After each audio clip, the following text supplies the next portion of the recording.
Bienvenidos, chicos. Vamos a entrar en esta tercera sesión de Memento Dei. Voy a presentarles a la licenciada Lele Baylis. Ella es terapeuta en ciencias de la familia y nos va a compartir un tema que para ella es muy apasionante y que nos explicará por qué. Que les invito a llegar sin ningún prejuicio al nombre del tema: la crisis de los jóvenes y la iglesia. Ustedes son jóvenes, ¿no? Hay que quitarnos cualquier tipo de prejuicio y escuchar y empezar a construir con nuestro pensamiento y la palabra del expositor. Sin más preámbulo, nos disponemos para recibir a Lele y le damos un aplauso, por favor.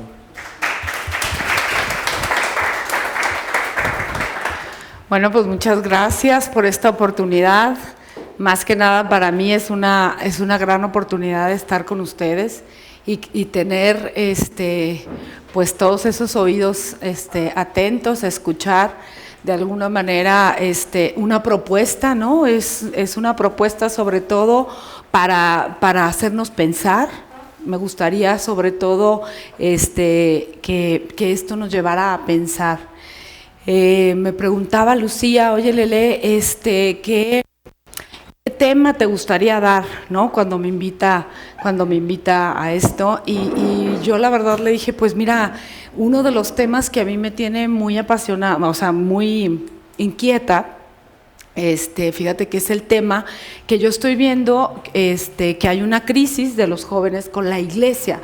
A mí me parece que es con la iglesia, no con Dios, porque creo que todos los que están aquí en su interior traen así como que a Dios, ¿no? O sea, a su manera de entender a Dios. Pero la crisis a mí me parece que es especialmente contra la iglesia, ¿no? Entonces, una de las cosas que me gustaría como irlos llevando a pensar es que quizá ustedes no se han puesto a pensar ¿por qué estamos en donde estamos o por qué están en donde están? Simplemente viven esta crisis de la iglesia, pero no se han preguntado, o a lo mejor es como una persona que, ¿cómo les diré? Que se acostumbra a vivir de una manera, que se acostumbra, por ejemplo, a vivir con que todos los días le duele la panza y no se cuestiona cómo se vive sin que le duela la panza. ¿Sí me explico? Entonces, lo que les quiero decir es que a lo mejor ustedes no se han cuestionado por qué los jóvenes ahorita están en crisis con la iglesia. Entonces, la edad que tengo me permite retirarme un poquito y ver lo que pasó con mis abuelos, lo que pasó con mis papás, lo que pasó con mi generación y lo que está pasando con su generación. Tengo la dicha de tener 5 hijos, varios de aquí algunos de aquí conocen a mis hijos, buenos amigos. Y bueno, pues ellos sabrán, y digo, no tengo ningún problema con comentarlo. Hace 5 años vivimos una crisis familiar muy fuerte, y a partir de esa crisis familiar las cosas dieron un vuelco de 360 grados, ¿no? Y de ser una familia muy católica, pues, de ir todos los domingos a misa, de a lo mejor ofrecer alimentos, de orar en ciertas cosas, pues todo cambió. Y uno de los principales cambios fue que mis 5 hijos se salieron de la iglesia, de entrada. O sea, poco a poquito, como no queriendo, como la humedad, pero poco a poquito se fueron saliendo, ¿no? Digo, el que está casado se lo llevan de las orejas ahorita, ¿no? Pero así, si me preguntas, ¿por su propio pie entra a la iglesia? No. Lo va porque la esposa le dice que vayan, entonces qué bueno, ¿no? Pero por su propio pie no entra.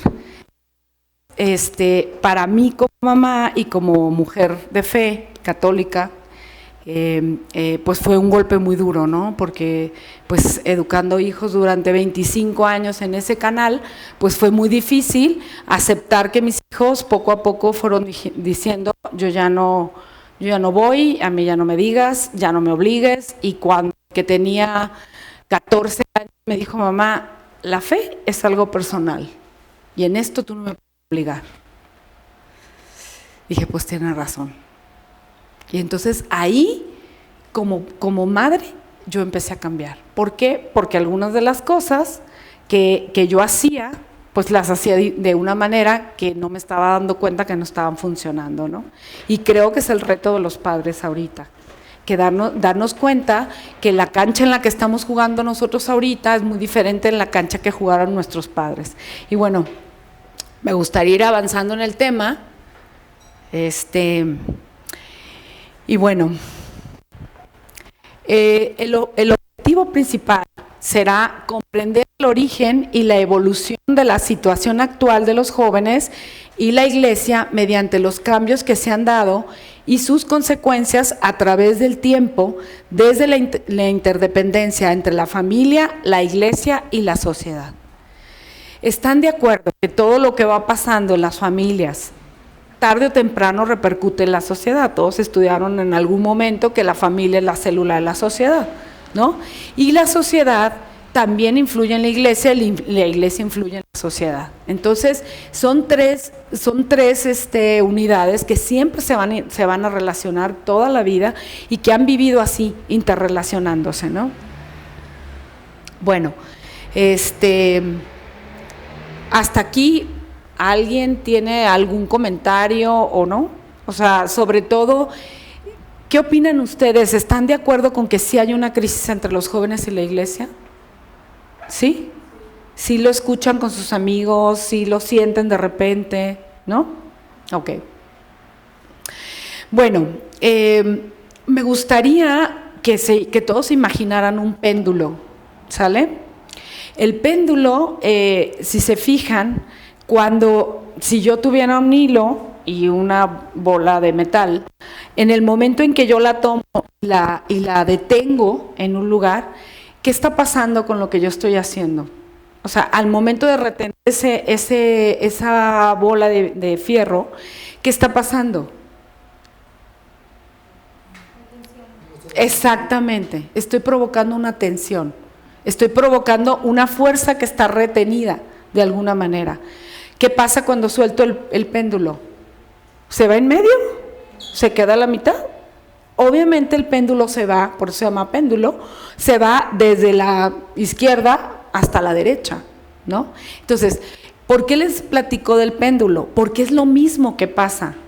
Lo mismo pasa en las familias, lo mismo pasa en la sociedad y lo mismo pasa en la Iglesia. ¿Por qué? Porque lo primero que nos podemos dar cuenta es que, pues ustedes ya no vivieron el autoritarismo.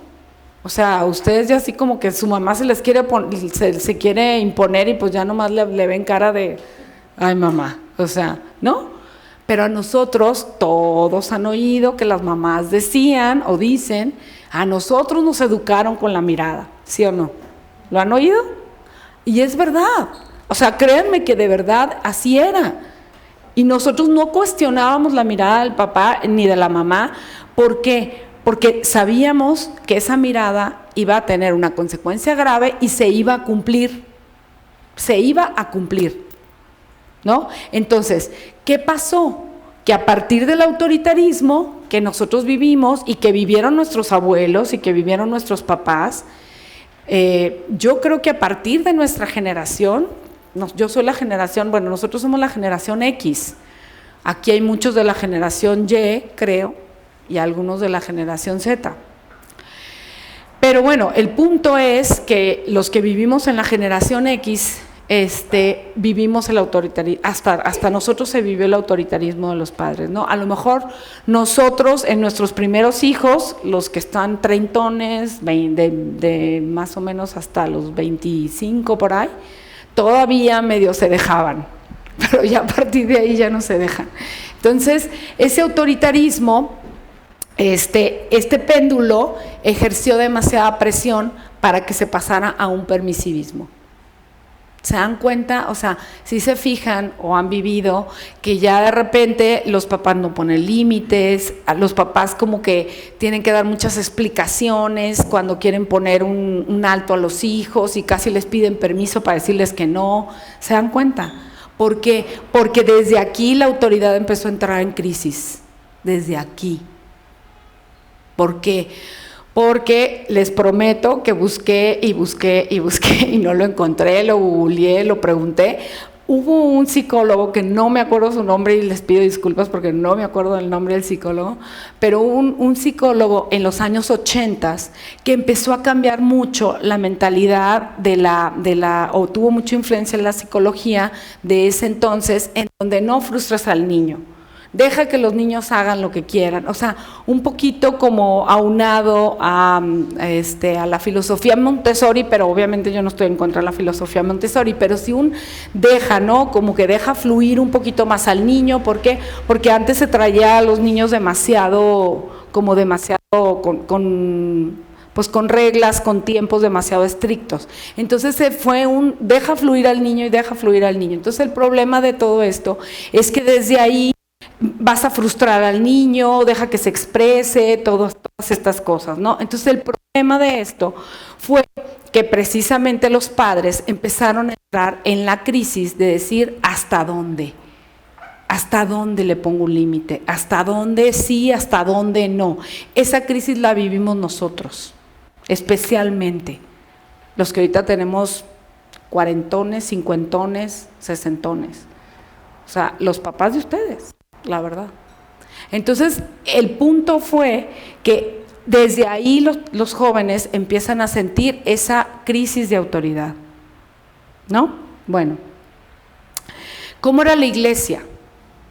La iglesia, desde que yo me acuerdo, digo, no nos vamos a meter en el análisis de la iglesia estrictamente, sino cómo vino siendo la iglesia. Tenemos que pensar que estas tres unidades van evolucionando, de alguna manera el hombre va cambiando, la familia va cambiando, la sociedad va cambiando, la iglesia va cambiando. Obviamente hay situaciones esenciales de la iglesia en las que no se mueve, ¿no? Porque si no, finalmente pues ya no seríamos la iglesia que somos. Por eso el Papa es infalible cuando habla de fe y de moral, ¿no?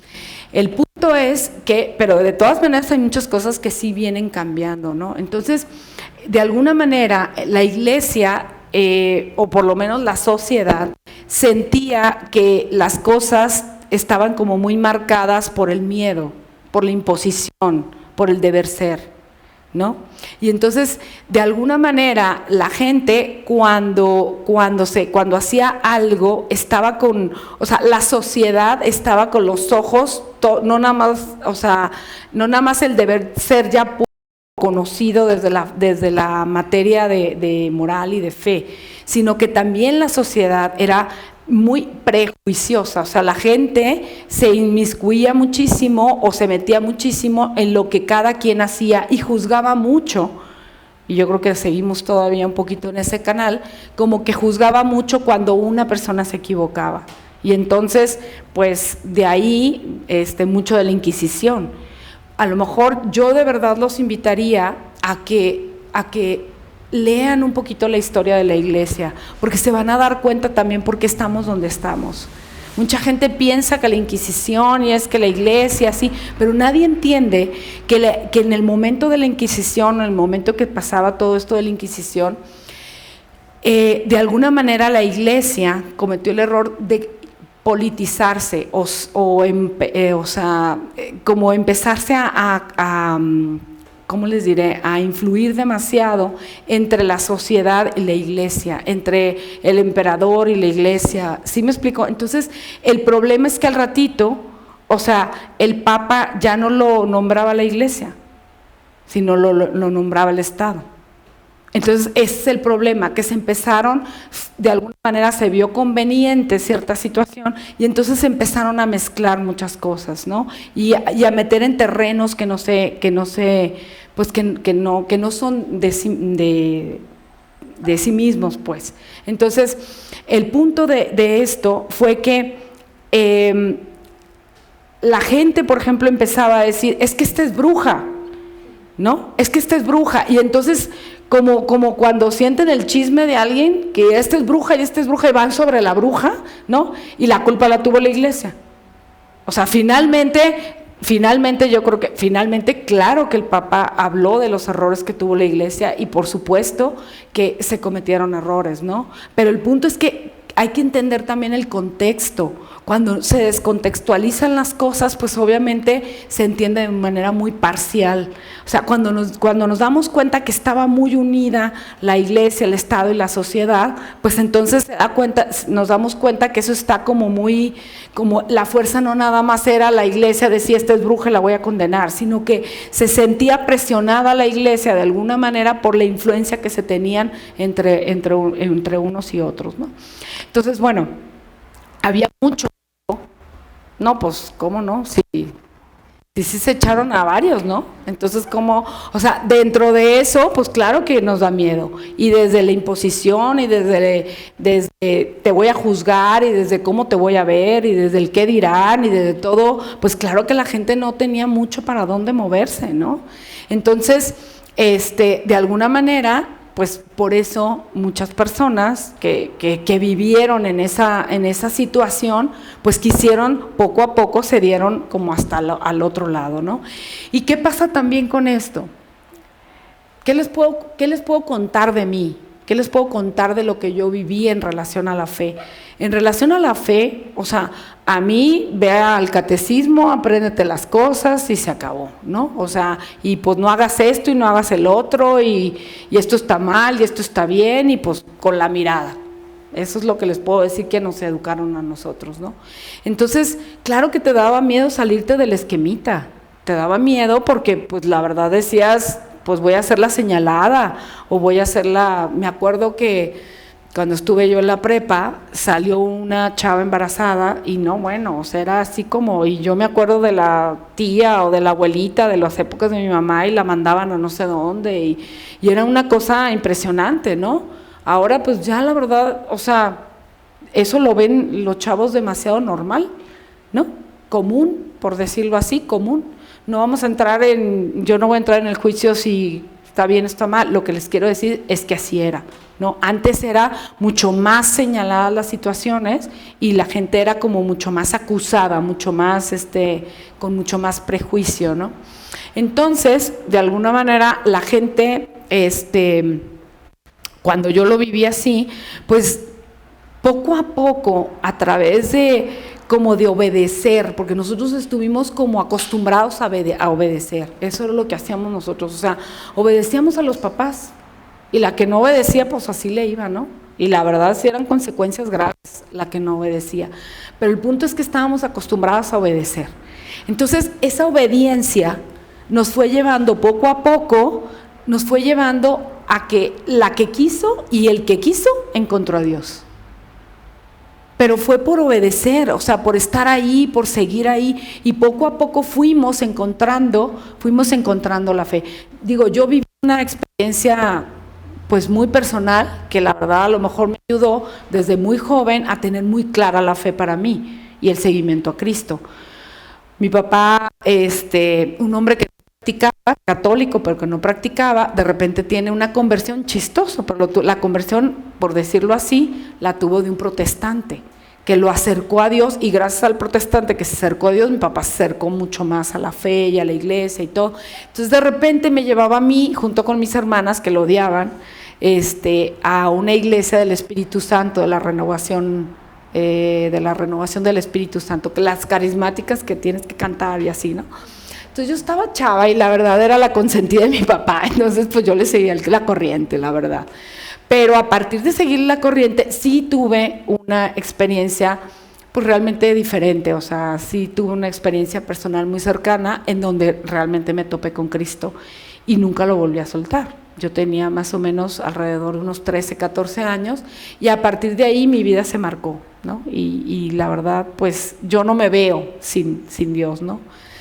Entonces el punto es que lo que yo sí me daba cuenta es que las personas que no lograron dar ese paso hacia el encuentro personal con Cristo, sino que siguieron obedeciendo, cuando las cosas las pusieron o la vida las puso a prueba, ¿qué creen que pasó? ¿Qué creen que haya pasado?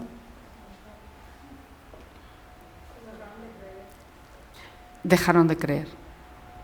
¿Por qué? Porque fue más fuerte lo que les pasó fue más fuerte lo que les pasó, entonces pues con permiso, como que esto no me funciona, ahí se ven, me voy a cambiar de camino, ¿no? Porque realmente no estuvieron convencidas de eso, no estuvieron convencidas. Muchas de algunas de mis amigas, me acuerdo que yo soy del norte, me vine a estudiar a la UP, y me acuerdo que pues muchas nos venimos, y algunas pues nos fuimos a diferentes universidades, ¿no? Entonces, claro que al ratito, precisamente creo yo que la persona que no tenía la fe como muy fuerte, o tenía muchos problemas en su casa o lo que sea, pues claro que se daban unas desbandadas, pero tremendas, ¿no? O sea, si eran chavas no todas, pero la verdad sí algunas, pues sí se iban totalmente al otro lado, ¿no? Entonces, pues aquí lo importante es que si se fijan, cuando nosotros nos enseñamos a usar de nuestra libertad, cuando podemos hacer uso de nuestra libertad, es cuando ya no me tienen que decir llega a una hora prudente, ya no me tienen que decir ve a misa, ya no me tienen que decir, porque asumo que puedo ejercer mi propia libertad, ¿sale? Ahí, o sea, en todo esto del autoritarismo, en la iglesia, el miedo a la iglesia y todo, ¿qué pasaba? Que no nos enseñaron a usar nuestra libertad. Y todo es, no te salgas de los esquemas. Entonces, ¿qué va a pasar? Que voy a querer salirme de los esquemas en cuanto pueda.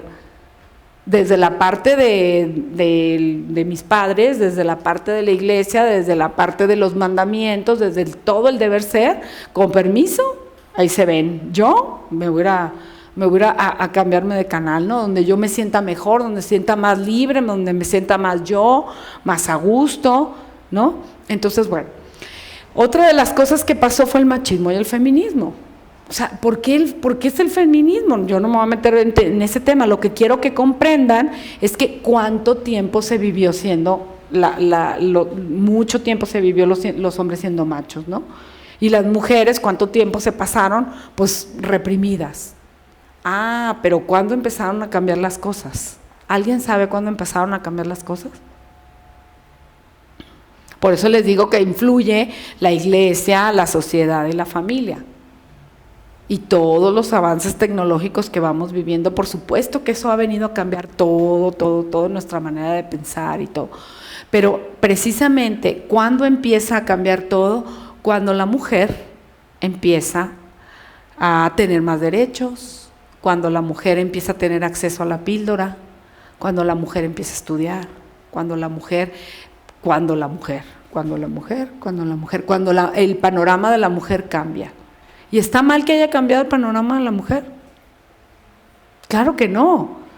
Obviamente eran cambios necesarios, eran cambios que estaban reprimidos, que tarde o temprano el péndulo iba a ir, pero obviamente por eso estamos con el feminismo radical, ¿no? Es la fuerza que traía, toda la fuerza y el enojo que traía el machismo, me está llevando obviamente a ese feminismo radical.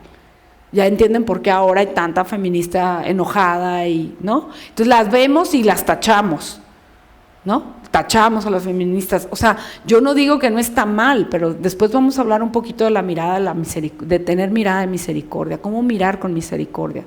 Precisamente porque eso es lo que pasaba antes. ¿Qué pasaba en la iglesia y en las familias? Ah, es que ese se droga. O sea, todo el mundo le super sacaba la vuelta. No, es que esa, quién sabe qué, pues todo el mundo la criticaba. Ah, pero bien católicos, bien persinados, ¿no? Cuando lo primero que nos dicen es que no juzguemos. Entonces, el punto es que no entendíamos las cosas de manera de fondo, de verdad. Y éramos demasiado influenciados por la sociedad, por la iglesia, en la forma de pensar. Fíjense cómo otra cosa que pasaba muy importante antes es que la sociedad, más o menos, para bien y para mal, íbamos todos, hagan de cuenta, como borreguitos. ¿Qué quiere decir? Que si yo, por ejemplo, mi mamá, si yo me salía a la calle y yo hacía una vagancia, la vecina tenía la confianza de venir y regañarme, así, literal, y me regañaba. ¿Por qué? Porque todo el mundo pensaba igual. Era muy, muy fácil que la mayoría de la gente entendiera lo que estaba bien y lo que estaba mal. ¿Qué pasa ahora? Por supuesto que no podemos hacer eso, porque yo ya no sé si la vecina piensa igual que yo o no. ¿Se dan cuenta? Eso poco a poquito lo vamos a seguir tocando, pero bueno, lo que quiero darles a entender es que ese machismo dio en consecuencia ese feminismo y obviamente pues la mujer empezó a cambiar.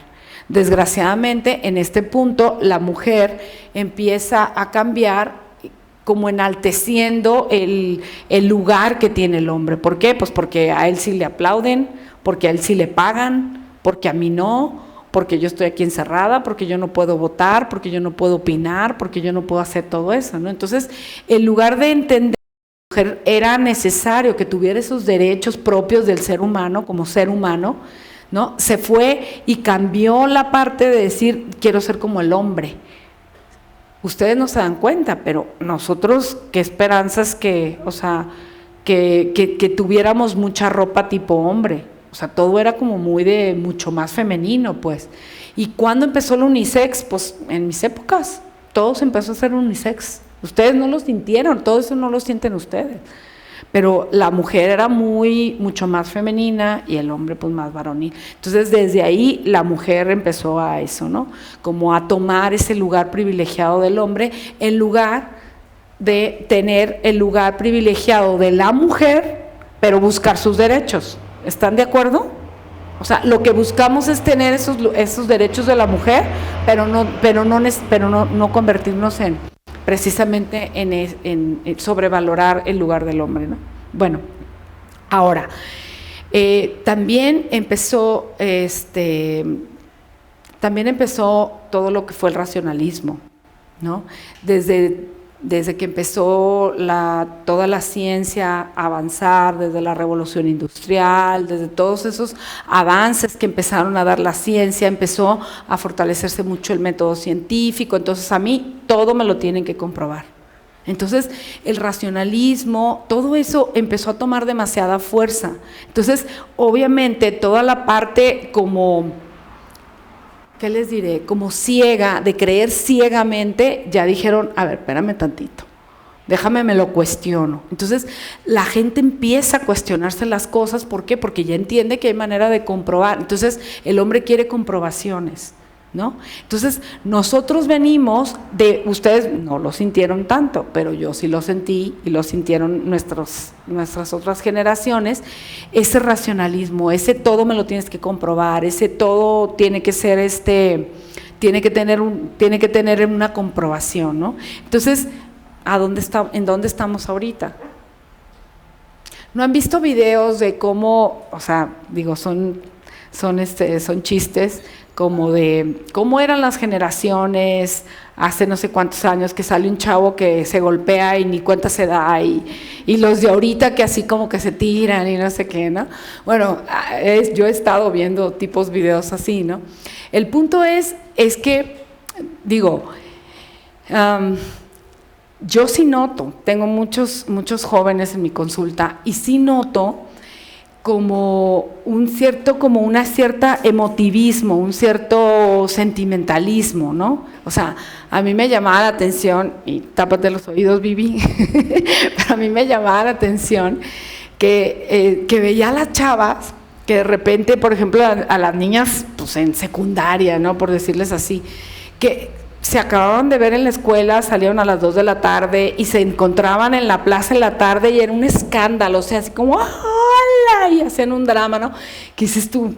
¿Cómo por qué? Se acaban de ver, o sea, y el punto es así, en muchas cosas la emotividad de los chavos hoy está como muy penduleada, ¿no? Precisamente porque venimos de ahí. Y no estamos hablando de que sea bueno o malo, estamos hablando de que así es, ¿ok? Pero lo que yo quisiera es que ustedes más o menos vayan dándose cuenta por qué estamos en donde estamos, ¿ok? O por qué la situación está en donde está. Entonces, el punto es que muchos padres de hoy, digo yo hasta que la vida me dio este cocolazo, pues como que empecé a pensar que las cosas como que ya no funcionaban así, y más porque ya, aunque yo hubiera querido que funcionaran, pues ya no funcionaban. Entonces, pues me di a la tarea a pensar cómo tenían que funcionar. ¿Sale? Y aparte, bueno, pues por mi trabajo también tuve que ir pues entendiendo muchas opciones, muchos caminos distintos de cómo pueden funcionar las cosas. Y sobre todo tiene que ver con el ejercicio de la libertad, con enseñar a los hijos, a los jóvenes, a que usen su libertad, no que me hagan caso. ¿De qué sirve que les diga yo todo el tiempo que me hagan caso? Si, pues, ¿qué? Me van a estar hablando cada 5, y hago esto, y hago el otro, o no hago esto, o no hago el otro. ¿Sale? Entonces, ¿cuál es el problema? El problema es que cuando no hay papás presentes, o cuando hay papás permisivos, no hay límites.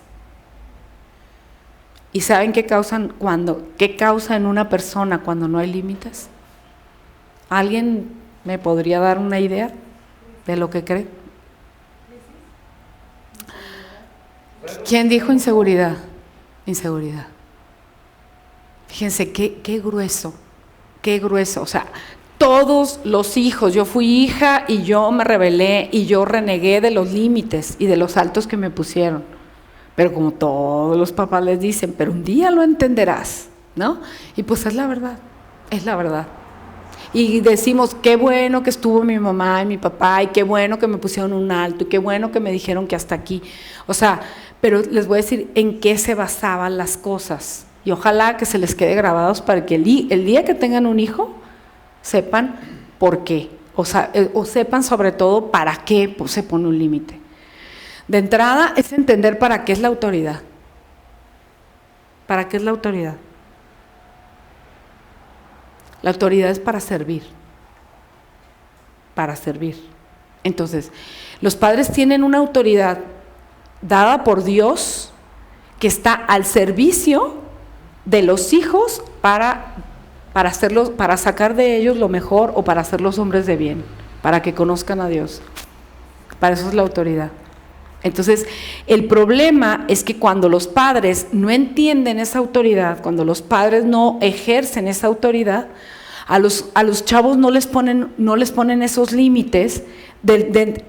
¿Se acuerdan ustedes los que son los fantasmas de la carretera? Sí, como esos palitos cuando en la noche de repente brillan. Ok, hagan de cuenta que los límites son esos. ¿Qué pasaría si tú vas por una carretera y no tienes esos como en la noche y no ves esos palitos? No sabes hasta dónde está tu límite, hasta dónde te puedes ir, y más cuando estás rebasando o te andas medio durmiendo. Entonces, sirven muchísimo esos fantasmas porque te dicen de dónde a dónde te puedes mover. Lo mismo pasa en los límites de los padres. Los padres cuando te ponen un límite, cuando te ponen un alto, te ayudan a saber hasta dónde está bien y hasta dónde está mal. Y entonces vas configurando en tu cabeza lo que puede estar bien, lo que puede estar mal.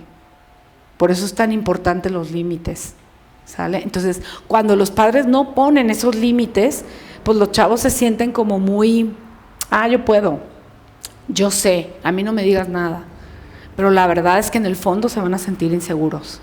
Porque les voy a decir una cosa que es bien importante saber. El conocimiento no es lo mismo que la experiencia. Ustedes podrán tener mucho, a veces, muchos de los hijos ya ahorita tienen muchos más conocimientos que los padres, pero no tienen la experiencia de los padres. No hay, dime. O sea, ¿pero qué pasa? Sentimos que tenemos diferentes experiencias que ellos. O sea, que a veces no les haces caso porque tú piensas que ellos no vivieron lo que tú estás viviendo, entonces como que quieres sobrepasar ese límite que ellos te quieren poner porque tú piensas que ellos no lo vivieron.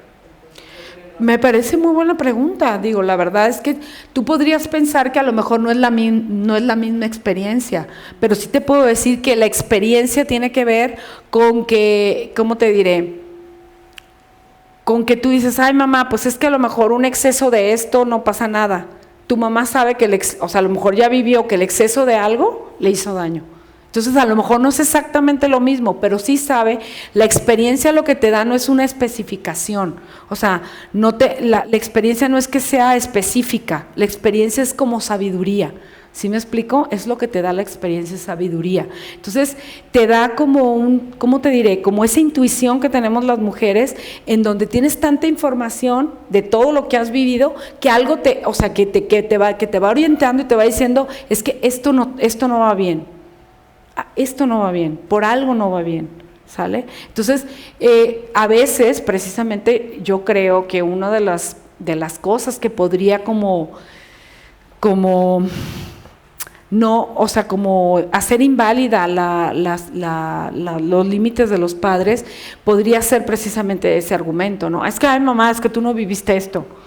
Pero la verdad es que sí te digo que hay un fondo, y ese fondo te habla de esa experiencia y de esa sabiduría, que hay algo ahí. Aparte de todo, que digo, pues yo creo que también sus papás se los han dicho, no hay nadie que te quiera más. Puede estar equivocado, ¿sí me explicó? Pero no hay nadie que te quiera más y tiene más años vividos que tú. Entonces, yo lo que les diría es que por lo menos escúchenlos, cuestiónenlo, pero por lo menos ábranse a escucharlo, ¿sale? Pero bueno. Entonces, bueno, este sentimentalismo, les decía, perdón, de lo de los límites. Entonces, es muy importante entender que los límites son importantes en nuestra vida, ¿no? Y a partir de ahí, pues entenderemos cómo ir como configurando ya desde nuestro propio criterio lo que vamos pues pensando que está bien o que está mal, ¿no? Bueno.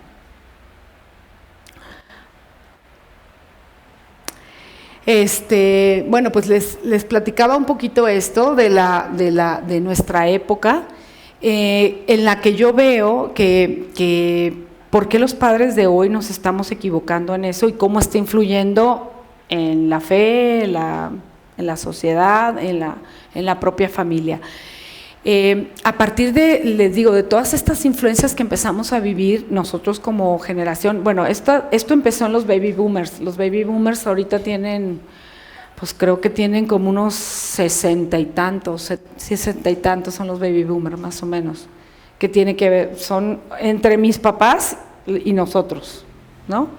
Entonces, el punto es que empiezan todos estos cambios de la píldora, de todas estas cosas, y entonces, la autoridad, como les decía, se pone en tela de juicio y empieza el permisivismo, ¿no? Entonces, ¿por qué los padres se equivocan? ¿Por qué los padres de antes no se equivocaban y por qué los padres de hoy se equivocan? Porque a partir de lo que yo les decía, de que los niños no se nos volteaba a ver, si nosotros nos ponían un alto, nos ponían un límite, jamás voltearon a ver si hacíamos puchero o no. O sea, no, bye, y ni siquiera nos volteaban a ver. Entonces, a partir de que empiezan a cambiar las cosas, a partir de que se les empiezan a poner como que se empieza a realzar un poquito más los sentimientos de los chavos y todo eso, o sea, de los niños, de que toma en cuenta sus sentimientos y todo esto, entonces se le da demasiada fuerza a eso. Y en el momento en que se le empieza a dar demasiada fuerza, los padres empiezan a sentir que tienen que hacer un lazo emocional con el hijo, pero de alguna manera como que enaltecen eso y dejan de hacer lo que tienen que hacer por el hijo, desde la parte de lo que le conviene o desde lo que es bueno para él. ¿Por qué los padres de antes en el autoritarismo de alguna manera, qué era lo que estaba mal?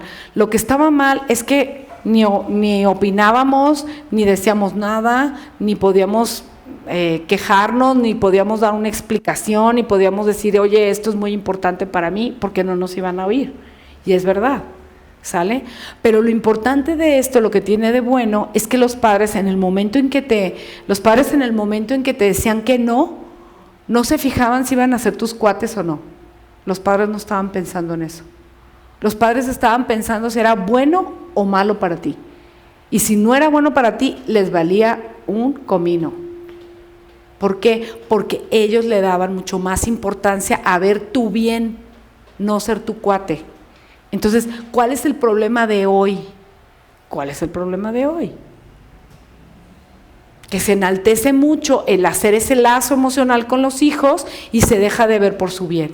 Entonces, de verdad, tengo una amiga que pues que el hijo, me acuerdo que mi hijo estaba en la primaria, yo creo que estaba en quinto, sexto de primaria, y el chavo no sé qué hizo, qué vagancia hizo, pero medio fea, ¿no? Y entonces me platicó la mamá, pues no, ya le puse un alto y no va a ir a la fiesta de tu hijo. Y yo, pues muy bien, qué bueno. Y entonces yo creo que a los 5 minutos me habla, oye, ya hablé con mi hijo y mira, ya lo negociamos y entonces se lo voy a cambiar por otra cosa porque la verdad tiene muchas ganas de ir a la fiesta de tu hijo. Y yo, o sea, de verdad, eso no pasaba antes. ¿Por qué? Pues porque el chiquillo, dependiendo del puchero, se lo ponían o se lo quitaban el castigo o la consecuencia. Y pues eso no está bien. ¿Por qué? Pues porque si es bien para el niño, pues ni modo que llore, ¿no? Entonces, bueno, el punto es que eso hace que yo me empiece a cuestionar la autoridad. Ustedes intuyen cuando sus papás les quieren decir que no en algo, intuyen si no están seguros. Nos tienen tomada la medida de una manera impresionante. Entonces, de verdad, si ustedes notan que los papás no están seguros, como que van a estar insistiendo hasta que logran lo que ustedes quieren. O a lo mejor a veces hay una, ¿cómo les diré? Una especialización en el chantaje, que ya saben que con qué chantaje sacan lo que quieren. Y la verdad, desgraciadamente, pues ahí los perjudicados son ustedes, ¿no? Pero pues también los papás, porque la verdad es que no hacen lo que tienen que hacer, ¿no? Bueno, entonces, ¿qué es lo que podemos hacer hoy? O sea, las preguntas, estas preguntas, así cambien la cancha en la que estemos, así cambien la tecnología, cambie lo que está pasando, cambie la iglesia, cambie la sociedad, cambie la familia. Estas preguntas siempre van a resonar en el corazón de cada uno cuando esté solito, no cuando esté en Vallarta, no cuando esté en el antro, no cuando esté, por supuesto que no. Pero estas preguntas siempre van a resonar. ¿Por qué? Porque hay algo muy importante que tenemos que saber todos. Ustedes han visto en algún momento de su vida que una hormiga haga algo diferente a lo que hacen las demás hormigas? No, ¿verdad? ¿En algún momento han visto que un pez haga algo diferente a lo que hace un pez? ¿Los demás peces? ¿Se dan cuenta que no? Si yo siembro una semillita de mangos, de un árbol de mangos, ¿me va a dar manzanas? ¿Verdad que no? ¿Qué quiere decir esto? Que cambien las cosas, que avance la tecnología, que pase lo que pase, todo lo que está creado tiene un código. Todo tiene un código. Por eso las hormigas siempre hacen lo mismo, por eso el árbol de manzanas da manzanas, por eso el perro ladra, por eso el gato maulla. Ha avanzado la tecnología, han cambiado los años, ha cambiado todo, pero los perros siguen ladrando, los gatos siguen maullando, o sea, un óvulo y un espermatozoide siguen dando un ser humano. Tenemos un código. Entonces, ¿cuál es el problema de nosotros? Que no entendemos que tenemos un código, no queremos respetar que tenemos un código. Entonces, es muy importante saber, y les recomiendo mucho, que uno de las temáticas más importantes a estudiar, yo se los recomiendo, es que empiecen a estudiar antropología humana. ¿Por qué? Porque me dice cómo es el hombre, me habla del código del hombre. ¿Por qué? Porque los sentimientos que experimentamos cuando truena una pareja es lo mismo que sean chinos, a que sean franceses o que sean lo que sea. O sea, las cosas que experimentamos los seres humanos las experimentamos todos de una manera o de otra. Entonces, estas preguntas van a estar ahí. Y si nosotros no entendemos el código que tenemos, por más que nos pasemos el tiempo en el celular, por más que pasemos el tiempo haciendo cosas distintas, en eso por ejemplo, te puedo contestar la pregunta, Vivi. O sea, aunque hagamos cosas distintas hoy, ¿no? Pues nosotros éramos de teléfono ¿no? Y ahorita pues yo también uso celular. Entonces, el punto es que aunque yo esté viviendo eso, lo que yo necesito como ser humano va a estar siempre demandándomelo. Entonces, una de las cosas que demanda mucho el emotivismo o el sentimentalismo es pasarla bien, es estar bien. Fíjense cómo todo me lleva a estar bien, a estar cómoda, a comer cosas ricas, a pasármela bien. De hecho, las redes sociales, veo muchísimos jóvenes que obviamente llegan con una autoestima en el piso, o deprimidas o deprimidos, porque ven muchísimas redes sociales, el Instagram y ya Facebook no, nosotros, pero ustedes Instagram. Y les digo, a ver, ¿qué ves en el Instagram? ¿Qué ves en el Instagram? Puros momentos felices de la gente. O sea, la única vida fregada es la tuya, porque todos los demás están felices y encantados. No es verdad. O sea, por favor entiendan que eso no es verdad. Entonces, ¿qué me vende todo? ¿Qué me vende las series? ¿Qué me vende que la música? O sea, todo nos influye. Entonces, ¿qué me vende? Tengo que estar bien. Tengo que estar bien. No, a veces no estamos bien. Y está bien no estar bien. ¿Por qué? Porque yo les puedo decir que si yo no hubiera vivido la crisis que viví, seguiría igual de mal en muchas cosas. Gracias a que estuve mal, gracias a que tuve que pasar por muchas cosas, gracias a eso, creo que ahorita estoy mejor y veo la vida muy diferente. Y creo que puedo acompañar mejor a mis hijos, los puedo comprender más. Se me abrió un panorama que no veía.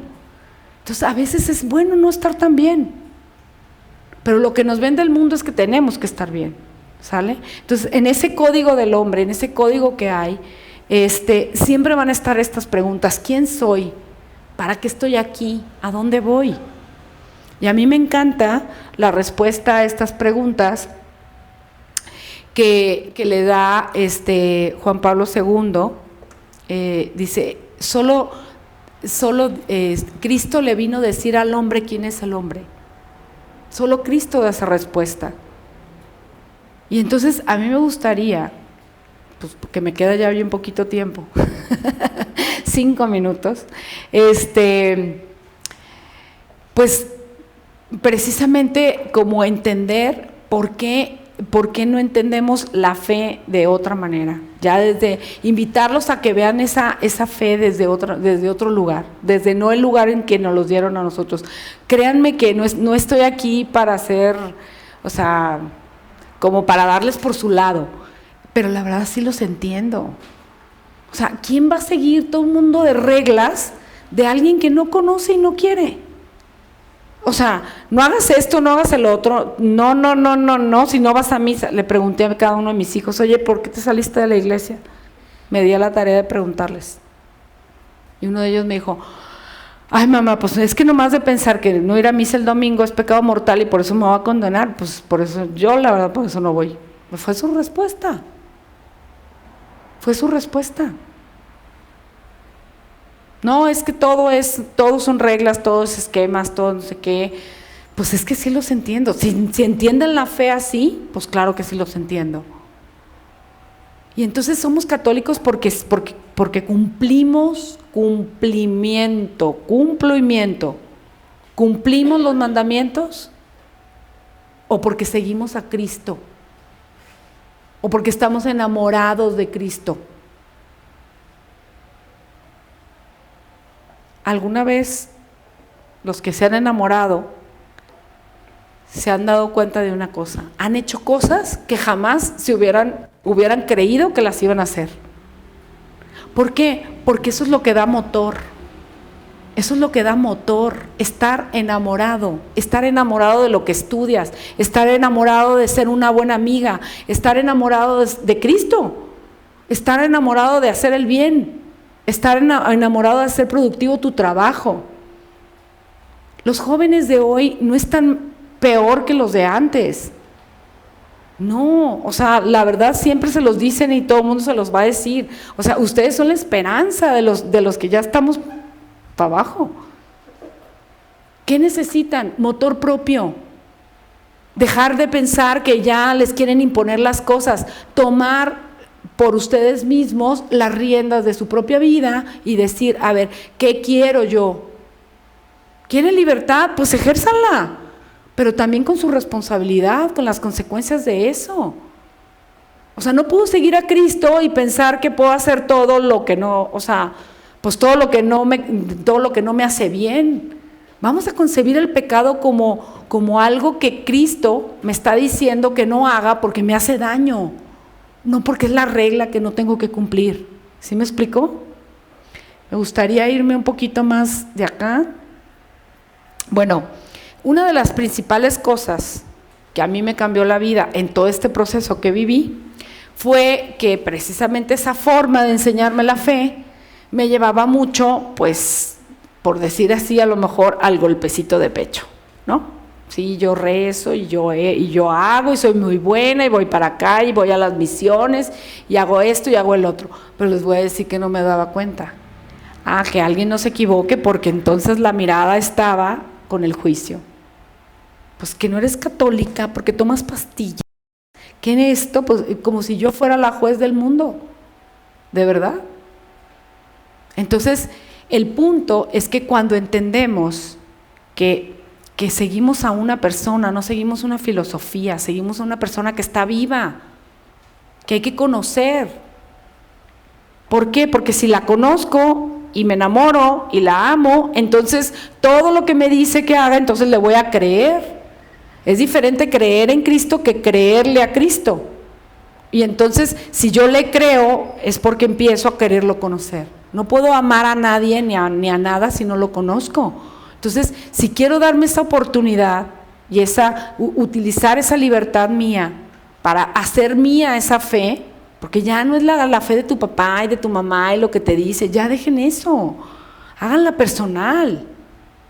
¿Por qué? Pues porque ustedes son los que se quieren responder esas preguntas. Su mamá ya, o sea, y menos estas edades, la verdad, ya es de ustedes esta responsabilidad, ya es de ustedes esta decisión. ¿Ok? Entonces, el punto es que el Papa Francisco, bendito sea Dios que llegó el Papa Francisco a enseñar, a traernos lo que es la misericordia. ¿Y qué quiere decir la misericordia? Mirar con misericordia. Tenemos de alguna manera que entender, el deber ser, ahí está, y claro que es el objetivo, debo de ser honesta, debo de hacer esto, debo ser responsable, debo. Yo los invito a cambiar el debo por el quiero, ¿ok? Pero sí reconocemos un punto de referencia al que nosotros sabemos que es lo mejor, ¿sale? Pero todos tenemos que pensar que la infancia y las heridas y las necesidades emocionales que no se llenaron en nosotros y todo el rollo psicológico que yo veo, me determinó a ser de una manera que se me facilitan unas cosas y se me dificultan otras. Entonces, cuando yo miro a una persona que se esté equivocando en algo que yo no me equivoco, pues es muy fácil juzgar. Pero yo no me doy cuenta de lo que yo me equivoco. ¿Sale? Entonces, ¿qué tenemos que pensar? Esa mirada de misericordia se trata de saber que estamos en un proceso. Todos estamos en un proceso de mejora y que tiene que ser, y ese proceso de mejora va a ser personal. Yo no puedo hacer que nadie cambie. Solamente puedo cambiar yo. Entonces, ¿para qué me pongo a ver si la gente hace o no hace o cómo lo hace si yo tengo tantas cosas que cambiar y que mejorar? No pongan sus fuerzas en los demás, en si cambian o no cambian, cambien ustedes, porque realmente es lo que sí pueden hacer, lo demás no lo pueden hacer. Entonces, de alguna manera, lo que yo los invito precisamente es, bueno, les iba a hablar de estas 3 dimensiones, ya no tenemos mucho tiempo, pero todos los seres humanos tenemos estas 3 dimensiones. Y ahorita, en 5 segundos, me van a dar la razón. La primera dimensión es la parte física. ¿Por qué? Y es en la que todo mundo o la mayor parte de la gente se atora o se queda. En lo que como, en cómo me la paso, en si estoy a gusto, si estoy cómoda, en cómo me veo, en cuánto peso, pues todo lo que es apariencia, todo lo que es material, ¿sale? Pero hay una dimensión, una segunda dimensión que no es la religiosa, es la espiritual. ¿Qué quiere decir espiritual? Que no es material. mis pensamientos, mis sentimientos, mis emociones, mi inconsciente, mi conciencia, toda esa realidad que tengo adentro, pues es lo que nos da chamba a los psicólogos y a los terapeutas. ¿Por qué? Porque como no la conozco y no sé cómo funciona, de verdad se los digo. Porque tengo ansiedad, porque no sé cómo funcionan mis pensamientos y cómo me afectan. Porque tengo depresión. Todo eso es causado en esta segunda dimensión que no entiendo cómo funciona. Entiendo cómo funcionan mis manos y mis pies porque los veo, pero no entiendo cómo funcionan a veces mis sentimientos y cómo los tengo que procesar y cómo los tengo que sacar. Cuando no entiendo esta dimensión espiritual, pues todo se me revuelve, ¿sale? Pero bueno, a lo que voy es que hay una tercera que es la trascendente. Y la trascendente tiene que ver con el alma. Y esa alma tiene una misión. Yo tengo que entender, de verdad, se los digo, de verdad, están aquí para algo, para una misión específica. Porque así de sencillo, porque no hay otro igual a ti, porque no hay otro igual a ti, porque no hay otro igual a ti. Porque no hay, en el mundo no hay alguien que ocupe tu lugar. Y con el hecho de que tú seas una persona única y especial y exclusiva, definitivamente eso te da tener una misión. Vas a ser la hija número 3 de tu familia, vas a ser la hermana de tal, vas a ser la amiga de tal, vas a ser la prima de tal. Y nadie va a ocupar ese lugar. Entonces, de entrada tienes esa misión trascendente que en la medida que tú hagas conexión con Dios, vas a empezar a darte cuenta para qué estás aquí. ¿Por qué y para qué estás aquí? ¿Ok? Entonces, bueno, el querigma es pues empieza de alguna manera a sonar en muchos terrenos ya de la sociedad, de la iglesia. ¿De qué habla? ¿De qué habla? Pues yo lo puedo nombrar así, de la mejor manera de cómo desarrollar la fe. Primero me enamoro, primero conozco y porque conozco amo y porque amo sigo y confío. No puede ser al revés, o bueno, será de alguna manera pues lo que a nosotros nos pasó, pues así fue y funcionó en la mayoría, en muchos funcionó. Hoy eso ya no funciona, estamos en una cancha distinta, ¿sale? Y entonces el querigma tiene que ver con eso. Entonces yo los invito y entiendo que a lo mejor algunos están alejados de la iglesia, ¿sale? Pero lo que les quiero decir es que la iglesia de alguna manera también está evolucionando y está protegida por el Espíritu Santo. Si no estuviera protegida por el Espíritu Santo, ya no existiría. Todo lo que pasó con los papas y que si esto y que si la Inquisición y que si los pederastas y todo lo que también por medio de las redes se ha venido, de alguna manera se ha venido como maximizando, obviamente, o sea, no quiere decir que no haya pasado. Claro que algunas cosas pasaron y han estado mal y siguen estando mal. El punto es que obviamente las redes las maximizan. Ese es el punto, que es la verdad. ¿Cuántas veces ven en las redes lo que se hace de bien? ¿A cuántos sidosos, a cuántas personas con SIDA ha sostenido la iglesia? Ha acompañado la iglesia. ¿Cuántos sacerdotes han dejado la piel por los indígenas? Eso no sale. Eso no sale. ¿Cuántas madres de familia, cuántos padres de familia, cuántas personas han dejado su vida por ser fieles? ¿Ok? Entonces, lo que tiene más profundo el ser humano en su corazón, yo les diría, los invito de verdad a que escuchen el fondo de su corazón, ese eco que tenemos en el corazón que nos dice quién nos quiere, quién no nos quiere, qué está bien y qué está mal. Escúchenlo. El problema es que tenemos demasiados distractores, pero ya es su responsabilidad. Y yo lo que les diría es, empiecen a conocer a Jesús, empiecen a que resuenen en su corazón sus palabras y que lo toquen desde esa parte trascendente que tenemos para ver si es esa plenitud a la que busco, esa plenitud a la que quiero ir. ¿Sale? Muchas gracias, Lele. Hemos estado escuchándote con mucha atención. Agradecemos mucho tu caridad y tu Gracias. experiencia que aporta nuestro conocimiento. Vamos a un break y regresamos en 10 minutos. Tienen la papeleta para que formulen la pregunta que ustedes quisieran hacerle a Lele. Gracias. Gracias.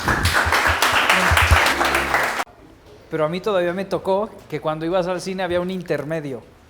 Se cortaba la película, ibas a la dulcería, comprabas algo y regresabas. ¿No les tocó de veras? ¿Algunos cierto? Sí, cómo no. Claro. Ah, Pues claro. ahora estamos en el intermedio. Y permanencia Regresamos para la voluntaria. sesión de preguntas y después tengo un avisos que darle muy interesantes porque se trata de un apostolado, ¿sí? Ya les diré después de la sesión de preguntas. Lele. Ya aquí traigo, gracias. No. Pues muy interesantes sus preguntas. Dice, siendo la fe absoluta y los mandamientos escritos en piedra, ¿no crees que podría ser peligroso que los jóvenes en este mundo, que está esmerado en alejar a los jóvenes de la fe, busquen la fe de una manera relativa y subjetiva? Por supuesto que sí, o sea, yo lo que les decía es, les hablaba del deber ser y de la mirada de misericordia, ¿sale? ¿Qué es lo que tenemos que aprender? Lo que tenemos que aprender es que hay que separar al hombre de lo que el hombre hace. Una cosa es el hombre y otra cosa son sus actos. ¿Qué podemos juzgar? El acto, no a la persona. A la persona siempre la tenemos de alguna manera que darle la oportunidad, porque mientras una persona está viva, tiene la oportunidad de tomar otra decisión. ¿Sale? Entonces siempre se tiene que salvar a la persona, pero sí se pueden juzgar los actos. Ahora, si yo nada más siempre disculpo a la persona y no reviso los actos de la persona, caigo en un relativismo. Y en la palabra típica de la codependencia, pobrecito. Ay, pobrecito, es que no se dio cuenta. Ay, pobrecito, es que, pues, pobrecita la señora, ¿no? Viene de la playa y trae el chorcito hasta acá en misa. Pues, pobrecita, ¿no? O sea, pues no es pobrecita, ¿no? Porque no es la forma de ir a misa, obviamente. Pero el punto es cómo miro yo. No es la señora, es cómo miro yo. Porque esa es la historia del error. Que la sociedad, la familia y la sociedad sobre todo, se ha pasado juzgando a las personas, no a los actos de las personas. Entonces, de alguna manera creo que lo importante, claro que están los mandamientos, pero desde cómo vemos los mandamientos. O sea, esta manera de expresarlo, los mandamientos están en piedra, o sea, así debe de ser. O sea, no lo estoy criticando. Lo que les quiero decir es que trae una fuerza esta pregunta, como diciendo, las cosas tienen que ser así. Ajá, y yo soy la que tengo que ver que las cosas se cumplan. A mí me están diciendo que yo tengo la vara de que tengo que juzgar, que las cosas sean así. Nadie está diciendo que las cosas cambien y que los mandamientos cambien. Lo que tiene que cambiar es mi mirada. Yo soy responsable de poner límites en eso, yo soy responsable de poner las reglas. No, ¿verdad? Entonces, oye, si de alguna manera esa situación a mí me parece que está mal, separo a la persona de los actos. Entonces, oiga padre, le puedo decir al sacerdote, oiga padre, fíjese que me he dado cuenta que hay personas que vienen de alguna manera mal vestidas y eso, por ejemplo, distrae a los demás o distrajo a mi novio o distrajo a quien sea, ¿no? Entonces, el punto es que a lo mejor eso sí se lo puedo decir, pero vamos a separar, como les decía, ¿no? ¿Por qué? Porque no es bueno para los demás, porque no es bueno para la persona. ¿Ok? Pero mi mirada tiene que ser con misericordia. O sea, yo a lo mejor no estoy entendiendo, aunque la persona esté equivocada, que a lo mejor ella se crió en un lugar en que eso no está mal.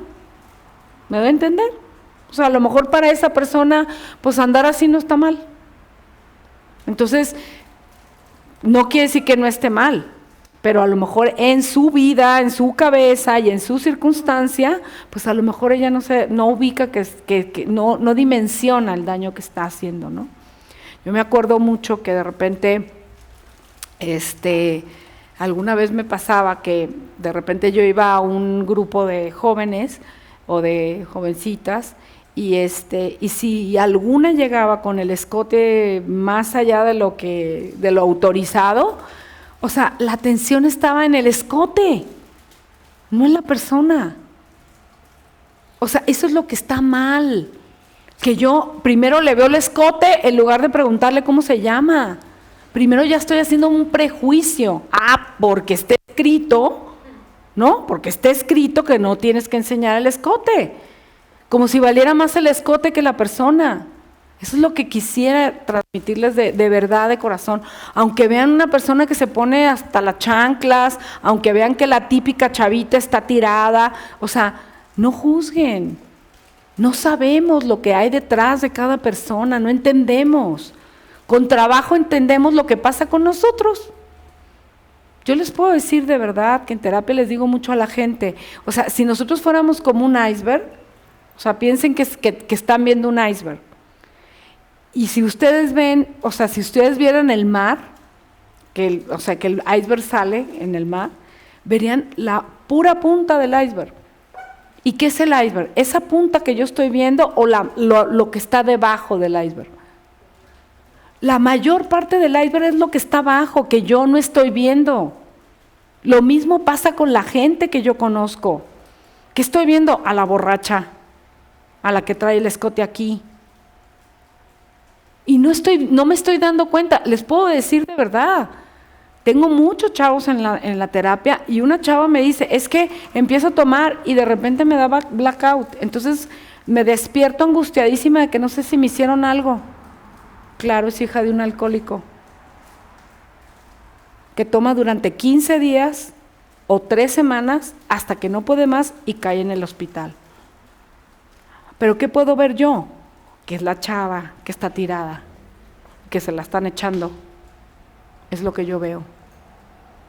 Entonces, lo que les quiero decir es que todos tenemos una circunstancia, es más que ni ustedes mismos ven, ni ustedes mismos la ven. Ni ustedes mismos, por eso hasta en la misma escritura dice que ni nosotros mismos nos tenemos que juzgar. ¿Sí saben eso? Que ni siquiera nosotros nos tenemos que juzgar a nosotros mismos. Porque hay muchísimas cosas de nosotros que no entendemos, no sabemos. Funcionamos con el 7% de lo que sabemos de nosotros. El 93% está en nuestro inconsciente que no conocemos. La mayor parte de lo que hacemos es por reacción, no por acción. Tenemos acciones, pero muchas de esas acciones vienen como respuestas de todo lo que tenemos grabado en nuestro inconsciente. ¿Sale? Entonces, lo que les quiero decir es que sí, por supuesto, ahí está el deber ser, pero los invito a tener esa mirada de misericordia, a decir, todo ese iceberg que está abajo de esa persona yo no lo conozco. ¿Ok? Entonces, separar, como les digo, especialmente separar siempre a la persona de los actos de la persona. Y tampoco irse a pobrecito, ¿verdad? Pobrecita la persona, y sí, hay que salvar a la persona, pero entonces no veo los actos. No, hay que revisar los actos. Los actos sí se pueden ver si están bien o están mal. ¿Sale?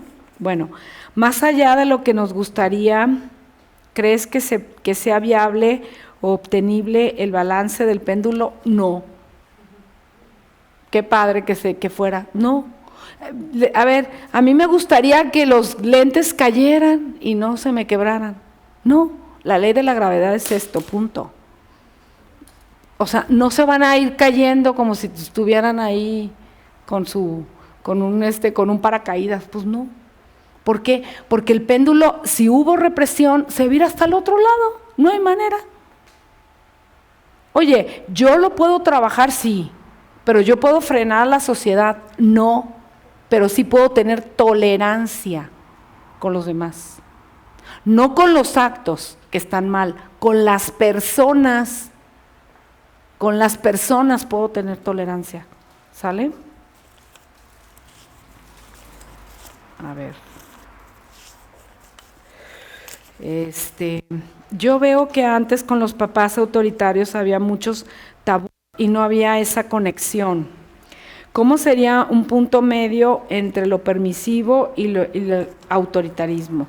Esta es la pregunta para ustedes, las próximas mamás y los próximos papás. Porque realmente estaría maravilloso. Porque obviamente el permisivismo que hay hoy es en respuesta a algo que estaba demandando esa libertad, esa flexibilidad, ese ponme atención, ese pélame el puchero, ¿no? Por supuesto, esa presión de acá es la respuesta de ahorita.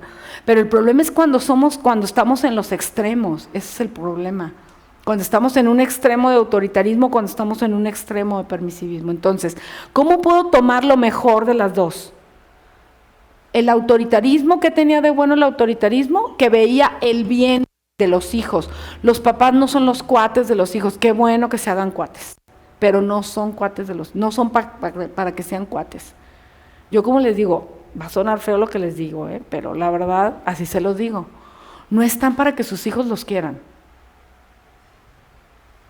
O sea, no, ese no es el objetivo, que mi hijo me quiera, no, eso se va a dar de manera natural.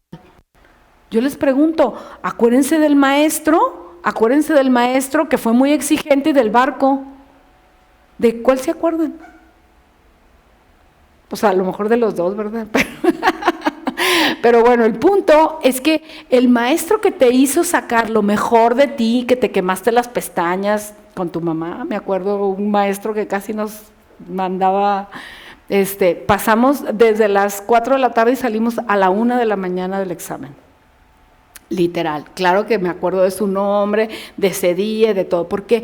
Porque cuando alguien te exige, cuando alguien busca en contra de que le sonrías y de que estés en buena onda con él, pero te exige y saca lo mejor de ti, el que tú te sientas capaz no tiene precio. El que tú te descubras en tus capacidades y te sientas capaz no tiene precio. El que te sacaste 10 pero no sabes nada, en el fondo sabes que no sabes nada. O sea, en eso no te puedes engañar. Entonces, los papás que saben exigirle a los hijos, los papás que les saben decir que no por su bien, y que los hijos en ese momento no lo entienden, patalean y reniegan, ok, pero después van entendiendo por qué. Qué bueno que mi papá me hizo, qué bueno que mi mamá tal cosa, por algo será. Pero obviamente los papás que renuncian a aceptar ese puchero, a aceptar que se enojaron, al portazo y todo el rollo, pues de verdad van más por ser los amigos de los hijos y no tanto por el bien de los hijos. Entonces, esos tabús que dices tú, se van a lograr también quitar, y yo pienso que en eso va, el péndulo así va. O sea, como que poco a poco va quitándose esa fuerza y se va tomando lo mejor de cada lado. Entonces, por el autoritarismo, la parte de ver el bien, hacer las cosas por el bien del hijo. O sea, eres o sea, te quiero mucho, pero no vas a ir. O sea, no vas a ir. A esta vez no vas a ir. ¿Quieres que la siguiente vez, el permiso que sigue? Ok, vas a trabajar por esto. Y entonces ahí lo tendrás. Pero, o sea, el problema es que los papás de antes con el autoritarismo como que alejaban a los hijos porque les provocaban miedo, porque les provocaban miedo. Y entonces el hijo que no hacía lo que el papá esperaba, ese es el problema, que condicionaban el amor.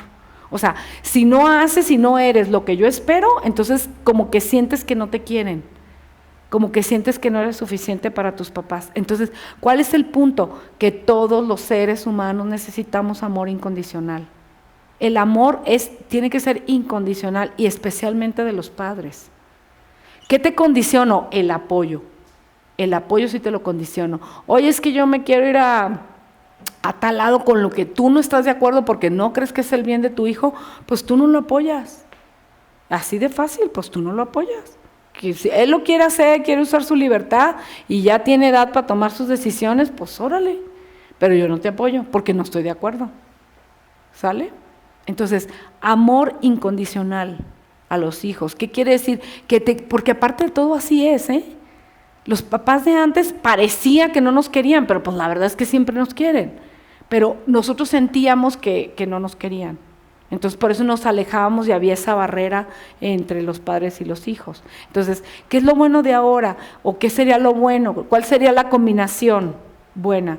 Que los papás siempre vean por el bien de los hijos y que se abran a escuchar las razones, que se abran a escuchar de alguna manera, por ejemplo, los sentimientos, las razones, las nuevas como, pues, cosas que a lo mejor los papás no entendemos, ¿no? Y sobre todo, enseñarlos a usar su libertad. ¿Qué quiere decir? Que les den permiso de equivocarse. Porque les voy a decir una cosa, si no les dan permiso, de todas maneras se la van a agarrar.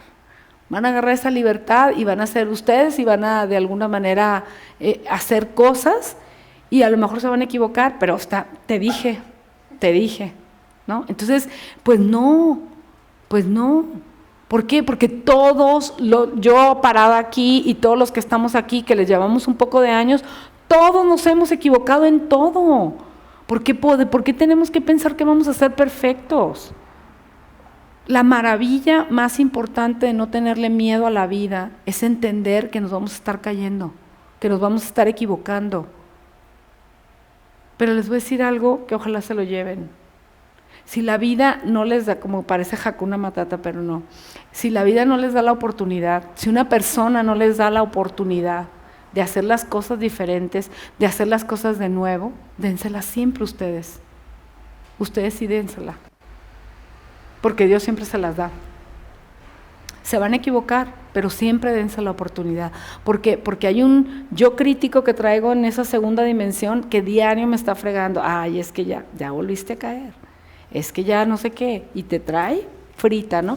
Y esos son todos los dichos de nuestros papás y de las personas relevantes en nuestra vida que nos hablaron del bien y del mal. El punto es que tengo que saber cómo funciona y decir, a ver, pero ok, me equivoqué, pero ¿cómo puedo aprender ahora? O sea, la persona que quiere mejorar nunca va a ser de estarse regañando, de estarse fregando. Va a ser, ok, o sea, esto estuvo mal, por esto, ¿cómo le puedo hacer? ¿Cómo puedo corregir? ¿Cómo puedo reparar? ¿Cómo puedo hacer? Acuérdense, el agua estancada, ¿qué le pasa al agua estancada? Se pudre. ¿Qué le pasa al agua que corre? Se purifica, se limpia, ¿no? Entonces, lo mismo pasa con nosotros y nuestros errores y nuestras culpas. Si yo me quedo en la culpa, si yo me quedo en lo que me regaño, si yo me quedo en estarme renegando o regañándome, pues me voy a quedar paralizada en esa culpa en lugar de que fluya. Como todo lo que es movimiento me va a ayudar. Entonces, ese movimiento va a, ok, ¿en qué me equivoqué? ¿Cómo aprendo? ¿Cómo lo puedo reparar? ¿Qué puedo hacer para prevenir? ¿Ok? Que fluya siempre. Entonces, yo lo que les diría del permisivismo es, pues, estar abiertos a escuchar, a entender a lo mejor algunas cosas, pero nunca desistir, nunca poner por encima, llevármela bien con mis hijos, que buscar su bien. Nunca tiene que estar por encima, ¿sale? Nomás no condicionen el amor.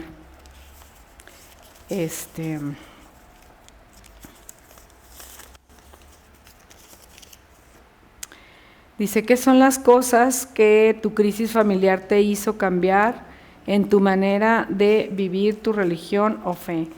Pues miren, sobre todo, pues lo que les estaba hablando de lo que era la mirada de misericordia. Yo pensaba que todo lo hacía bien. Yo pensaba que, pues sí, o sea, todo me ponía palomita, la verdad. A todo me ponía palomita. Entonces, cuando me pasa mi situación, digo, ¿pero por qué? Si todo lo hacía bien. Si yo estaba muy bien, ciega, o sea, de verdad muy ciega ante una realidad que se me ponía enfrente que no veía. Entonces, cuando me abrí, empecé a preguntar, oye, ¿qué ves mal de mí? ¿Qué está mal de mí? Y a mis hijos no les tuve que preguntar, la verdad los hijos son bien sincerotes y bien transparentes, y entonces, ¿qué fue? Su rechazo. Ay, mamá, a mí ya no me digas. No, a mí ya no me invites a misa. ¿Qué fue? Rechazo. Entonces, pues, a fuerzas tuve que entender, pero con un trancazo bastante fuerte. Entonces, creo que sí es importante no llegar ahí cuando nos abrimos a tener, o sea, yo no puedo tener una mirada de misericordia hacia los demás si no la tengo primero conmigo. Por eso amarás a tu prójimo como a ti mismo. Como a ti mismo. O sea, no puedo querer a mi otro yo si no me quiero a mí, si no entiendo cómo quererme a mí misma.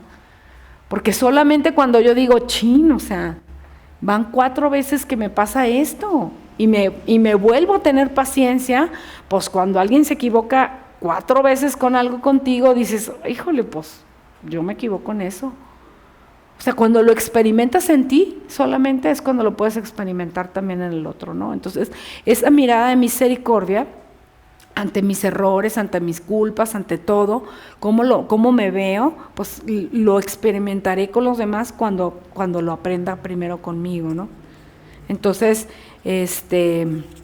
y también yo creo que el abrirse de vez en cuando a decir, oye, pues cómo me ven, o sea, no es para que yo compre todo lo que me digan los demás, pero sí estar abierta a ver lo que yo no veo. Y yo les confieso que esto es desde un testimonio personal. 3 meses antes de que me pasara lo que me pasó, sí le empecé a pedir a Dios, ayúdame a verme como tú me ves, no como yo me veo, como tú me ves, y pues tómala. Entonces, el querer, ¿qué quiere decir eso? Como yo les decía, lo que resuena en tu corazón. Hay algo que resuena en tu corazón. Y algo resonaba en mi corazón que decía, en algo yo creo que no estás bien, en algo no estás bien. Entonces, cuando no me hice tonta, que es lo que les recomiendo, nos podemos equivocar 4000 veces. Nomás no se hagan tontos. Lo que está mal, lo que está bien. ¿Sale? Y a veces queremos llamarle bien al mal y mal al bien, y eso es donde nos perdemos. Ahí es donde nos perdemos. O sea, si me equivoqué, pues ni modo, me da agüite, me duele haberme equivocado, pero ¿quién me dijo que yo iba a ser perfecta? ¿No se han dado cuenta? ¿No se han dado cuenta que a veces cuando te equivocas te regañas de chin, ¿por qué me pasó esto? Híjole, ¿cómo no me di cuenta? ¿Cómo tal cosa? ¿Cómo nos regaña? Pero nos regañamos desde la base de pensar que tendríamos que haberlo hecho perfecto. O sea, cuando la naturaleza, el código del hombre, ¿cuál es? Uno de los el principal código del hombre, ¿cuál es? Que no es perfecto. Entonces, ¿por qué tengo que esperar que todo me salga bien si no soy perfecto? ¿Por qué me regaño? ¿Por qué me castigo? Sino eso me está poniendo la piedra para que aprenda, para que de ahí en adelante mejore, ¿no? Entonces dice, ¿no crees que hay cosas que hay que experimentar por sí mismos? Por supuesto, por supuesto. Ya, o sea, lo que les quiero decir es que no veo a nadie aquí a una edad en que yo le diga, es que todo lo que te diga tu mamá, lo tienes que hacer. Todo lo que te diga tu papá, lo tienes que hacer. Padre, ¿me permite hacer esta? Usted tápese los oídos. Todo lo que me dijo el padre es lo que tengo que hacer. Y no uso mi conciencia. Entonces, ¿para qué tenemos la conciencia? No hay que soltar las responsabilidades. O sea, es que me lo dijo mi mamá. Es que esto me dijo. O sea, si yo me equivoco, la culpa es de otro. No. El primer paso para ser una persona madura, con madurez emocional, es cuando la situación que tengo de vida no es culpa de los demás, es mi responsabilidad. Y pido ayuda, y sé reconocer que me equivoqué, y sé decir esto no lo sé, esto no lo tengo, ayúdame con esto. Sé ser interdependiente, no soy autosuficiente, ni tampoco lo sé todo, ni lo puedo todo. ¿Ok? Entonces, a veces caemos en ese error de que es que todo lo que me dijo el padre, número 1, número 2 y número 3, eso es lo que tengo que hacer. Y no usas tu conciencia. O sea, el padre no está a veces en todo tu contexto. No le puedes decir a veces en un tramo de 15 minutos todo tu contexto. Entonces, por supuesto que están ahí para orientarnos y todo, y es muy bueno escucharlos, pero finalmente tu juicio va a ser no por lo que te dijo, porque hiciste lo que te dijo el Padre, sino por las decisiones que tú tomaste, ¿sale? Pero vamos enfocándonos en el amor, vámonos enfocándonos en el amor.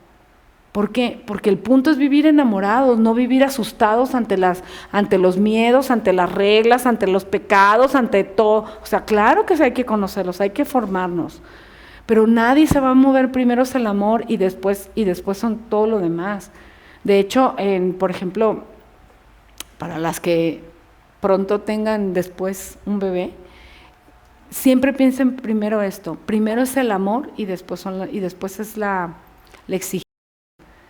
Si un papá, una mamá, primero juega 5 minutos con su hijo, 10 minutitos con su hijo, le va a hacer mucho más caso que si primero llega y, a ver, recógeme tus juguetes.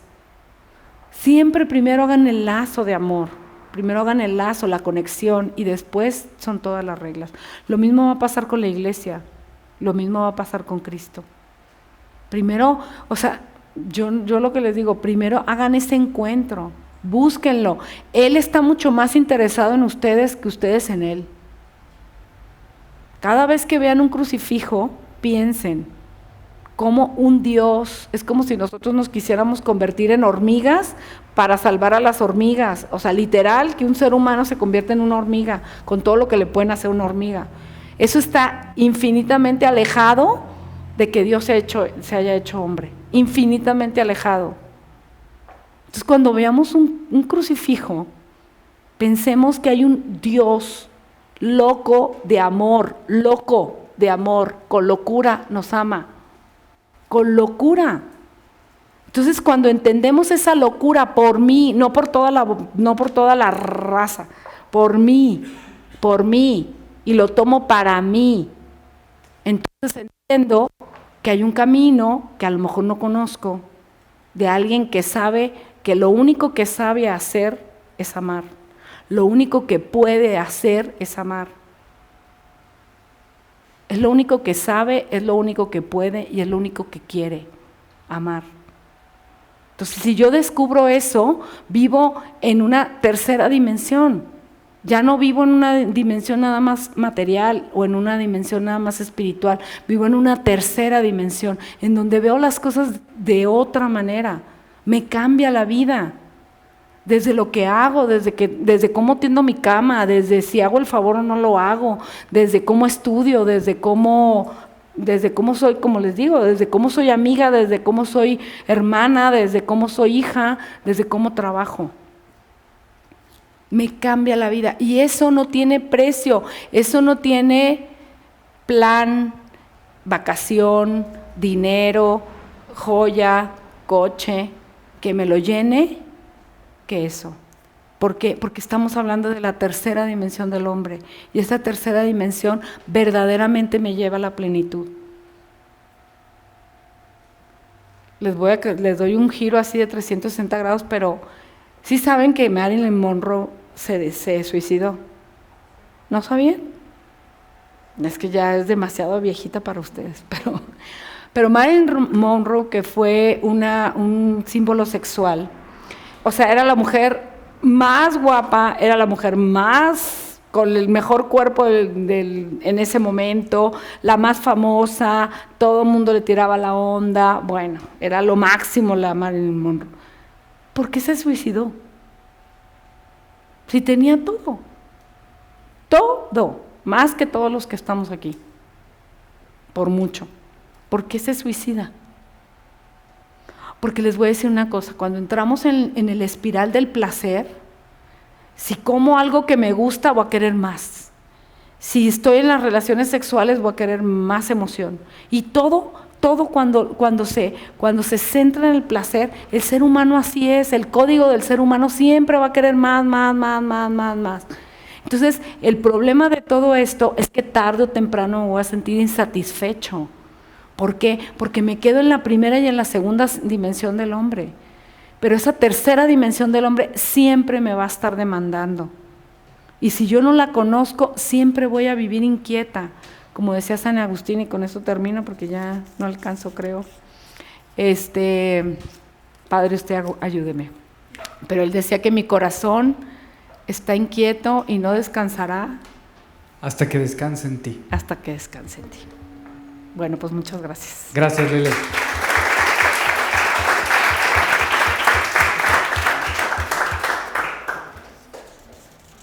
Te agradecemos tanto y te encomendamos a Dios, a ti y a tu familia. Gracias, Padre. Sí. Te lo encomiendo. Gracias por todo. Gracias. Chicos, un gusto. Unos avisos sencillos. El primero, queremos crear un apostolado mensual. Los últimos sábados del mes, por la mañana. Eso es voluntario, ¿sí? El apostolado es ir a llevar a alguien el amor de Jesucristo a través de alguna acción muy concreta. El cuidado a los enfermos, a los ancianos, a los niños desamparados o una ayuda material para alguien quien no la tiene, ¿vale? Los que estén interesados van a poder anotarse con Joshi y con Sergio, ¿sí? Allá Joshi y acá Sergio Magaña. Cristóbal allá, al lado de Lucía. Si Dios quiere, este sábado 28, se había pensado en visitar PAIPID, que es una institución para personas inmunodeprimidas con VIH-Sida, pero no podremos hacerlo porque algunos tienen COVID y no vamos a poder ir este sábado de agosto, pero sí que lo haremos en lo próximo. Este sábado 28 es un apostolado más sencillo al que le llamamos apostolado sorpresa. ¿Cuál es ese? Vamos a ir a una de las colonias más marginadas de nuestra ciudad y vamos a elegir 10 casas, 10 familias. Llegamos, saludamos en el nombre de Jesucristo, dejamos una despensa, conocemos un poco de la familia y ya. No es a toda la colonia, 10. Y sorpresa, ¿por qué es? Porque no sabemos con quiénes vamos. Quien esté interesado se anota porque vamos a hacer unas despensas para poder llegarles a estas familias este sábado 28 de agosto. Eso es en cuanto al aviso. Y me gustaría concluir con 3 puntos la ponencia de Lele y una bibliografía recomendada. La primera conclusión: la obediencia no puede ser restrictiva, ha de ser creativa y activa. Obedecer a los padres, obedecer a quien se tenga que obedecer, de manera creativa y activamente. Segunda conclusión: la crisis de la credibilidad se debe a la falta de testigos creíbles. Y la tercera conclusión: conocimiento y experiencia no son contraposiciones de la realidad, sino el vínculo de la sabiduría. Entonces no hay una brecha entre los otros y nosotros, sino hay un vínculo fundamental. Exactamente. Y una bibliografía, Christus Vivit, que es la exhortación apostólica después del Sínodo de los Jóvenes. Después a Lucas Bush, Atrévete a soñar. Y luego, por aquello de la historia de la Iglesia, hay un libro, un breve libro de historia de la Iglesia, que es de Louis de Wohl, que se llama Breve Historia de la Iglesia. Es un libro fascinante, muy corto y muy entendible. Esa es la sugerencia bibliográfica, son las conclusiones y nos despedimos recibiendo de Dios la bendición.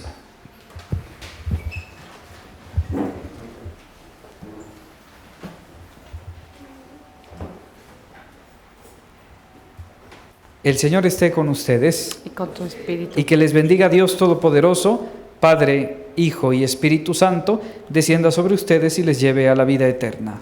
Amén. Buenas noches.